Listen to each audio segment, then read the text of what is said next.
मेरी महबूब मेरी महबूब तेरा ভিডিও করেন আমরা যে কাজ করতেছি দেখেন না নো ফানি ম্যান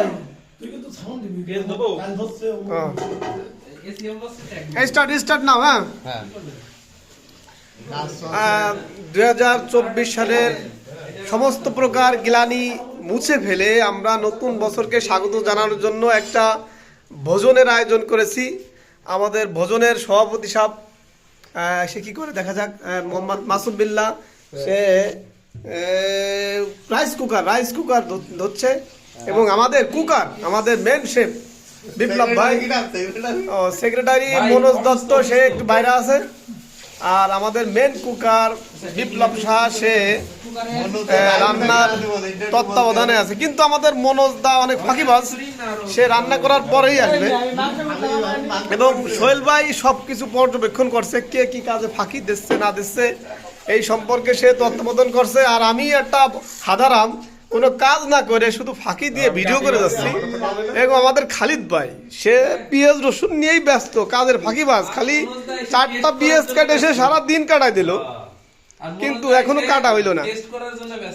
হ্যাঁ, আপনি মনোজদা সম্পর্কে 2 লাইন বলেন। মনোজদা আসবে, আইসে আগে মাংসের পিসগুলা টেস্ট করবে, পিসটা অনেক বড় বড় হয়ে গেছে বলবে, আর একটু ছোট হলে ভালো হইতো, ঠিক আছে, তারপরে বলবে যে না সবকিছু ঠিক আছে। রাজেশ সম্পর্কে কিছু বলেন 1 লাইনে 10 সেকেন্ডে। রাজেশ আসিতেছে তো, আসিতেছে খাইয়ে দেয় সে চলে যাবে। ও নো, সময়ের খুব অভাব।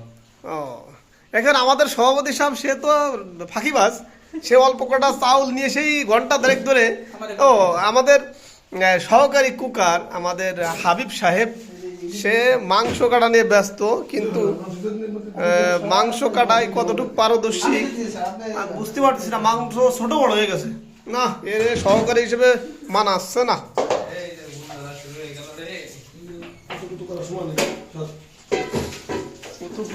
সময় নাই, আমি তো ভিডিও আসলাম না। ও নো, আপনি তো পর্যবেক্ষণ করবেন সবার কাজে ফাঁকি দিচ্ছে নাকি সেটা দেখবেন আপনি। সুন্দর হয়েছে, কাজের অগ্রগতি বাড়ছে, দেখা যাক। ঠান্ডা কনকনে ঠান্ডার ভিতরে আমাদের এই বনভোজনের আয়োজন এবং আমাদের দ্বিতীয় যে কাজকর্ম আছে সেটা আমাদের নদীর মাঝে আমাদের খাওয়া দাওয়া এবং আমাদের আনন্দ উদযাপন। মধুমতি বাংলাদেশের বিখ্যাত পরবর্তী স্টেপ আমাদের ট্যুর হবে কাশিয়ারের টু ইকো পার্ক, সেই বিখ্যাত ইকো পার্কে আমরা যাব পরিদর্শন করতে। সেটা দর্শক এটা পরে আপনাদের